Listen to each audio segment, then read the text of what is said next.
Here I am, with behind me the impressive St Michael's Mount, and here, according to legend, according to the folktale of Jack the Giant Killer, here Jack slayed the giant cormorant. However, in reality, it did not really take place here. But what do I mean? It did not really take place here. Surely it's a fictional story? No. In reality, there's a quite well-known theory, quite well-accepted theory, that the giant cormorant here, in the story, is actually a recollection of Count Connemore, a historical tyrant of Brittany, and he probably held power in Cornwall as well.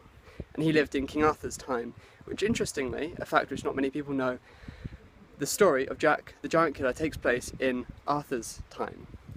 But what's really interesting is that in the story, in the legend of King Arthur, as recorded by Geoffrey of Monmouth, Arthur goes to Gaul and fights a giant on Mont St Michel, which is the exact French equivalent of St Michael's Mount.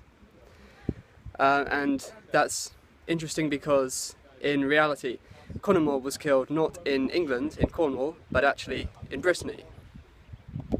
And the year that happened was 560, according to the contemporary author Gregory of Tours. And according to the chronology that I present in my book, independently of anything to do with Jack the Giant Killer, Arthur went to Cornwall. I conclude that Arthur went to Gaul, to France, in 560, give or take a few years. So it's interesting that in the story, when he does that, he fights a giant on Mont St Michel, which ties in perfectly with the giant of the story being Connemore, who was killed in 560. So evidently what happened is that somewhere along the line his death was associated with Mont St Michel in Brittany. It didn't actually happen there, but that kind of thing happens all the time. What happens in people's lives are misplaced. Different locations are given for certain events. And so it became connected with Mont St Michel. And then at some point along the line, someone misunderstood that to be St Michael's Mount in England, because it is the same name, just the French version and the English version.